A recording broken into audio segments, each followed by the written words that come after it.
There are these three friends, me, Leo and Sam. We've been inseparable since kindergarten. This summer we wanted something epic. Leo suggested the mountains. At first I thought he was joking, but he showed us photos, rolling green hills, tiny houses like a movie. We all agreed, a 4-day trip to the hills. Sam made a packing list. I was in charge of snacks. Leo handled the map. The night before, none of us could sleep. It felt like Christmas Eve, but with adventure. We met at sunrise, ready for anything. 3 best friends, a car full of snacks, and a map of squiggly lines. What could go wrong? The grand plan was in motion. The hills were waiting. My alarm blared at 5 a.m. I never wake up this early, but today was different. I grabbed my backpack and met my dad in the kitchen. He laughed at my overstuffed bag. Leo and Sam arrived, tired but excited. We crammed our gear into the car, we blasted music, sang terribly, and devoured snacks as the city faded into fields and forests.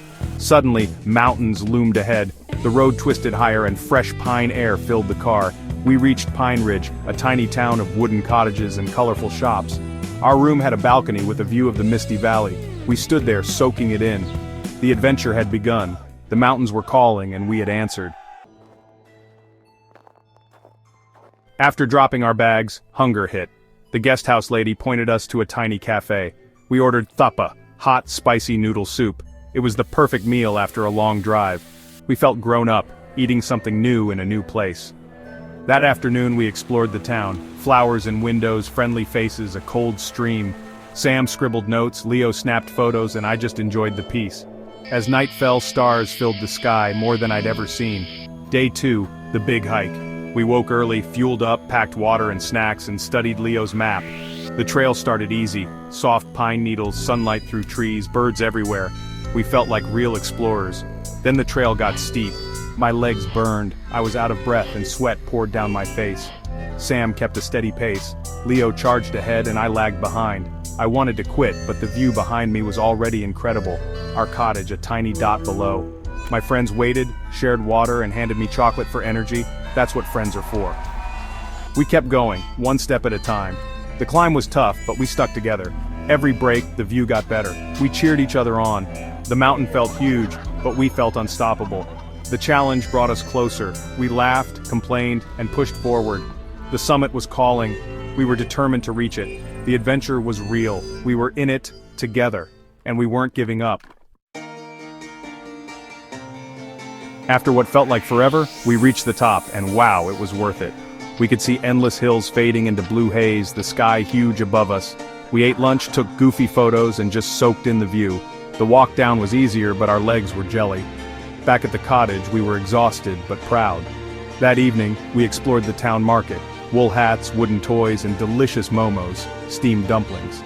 We bought souvenirs, a scarf for my mom, a wooden yak for Leo, a bird book for Sam.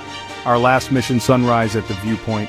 We woke at 4 a.m., freezing and sleepy but determined. Wrapped in blankets, we watched the sky shift from black to pink and orange. The sun rose over the mountains. It felt like watching the world wake up.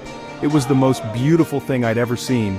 After breakfast, we packed up, bags lighter, snacks gone. We said goodbye to the kind old lady who gave us cookies for the road. The drive home was quiet, each of us lost in thought. We replayed the best moments, the hike, the soup, the sunrise. We'd done it. Our epic adventure was complete. We were tired but happy. The hills had changed us. We'd made memories that would last. The adventure was over, but the stories would live on. We were already planning our next one. The mountains had given us more than we expected, and we couldn't wait to go back. The ride back was a blur of green fields and memories. We talked about our favorite moments. Leo loved the summit, Sam the quiet stream, me the sunrise. The trip was more than a vacation. It was a challenge we conquered together. We learned we could count on each other, not just for homework but for real life stuff. Back home, my parents hugged me. I felt taller, maybe just prouder. We weren't the same kids who left 4 days ago. We were explorers, mountaineers, adventurers. We had stories and inside jokes no one else would get. The trip wasn't just about new places, it was about seeing ourselves in a new way. A few days later, we were back to video games, but something had changed. We kept talking about the trip, planning to make a scrapbook. The hills were behind us, but the memories were just beginning. Our friendship was stronger. We realized the best adventures aren't on a screen. They're out there, waiting. and they're always better with your best friends. We couldn't wait for our next epic plan. The world felt bigger, and so did we. The adventure had changed us. We were ready for whatever came next, and we knew we'd face it together.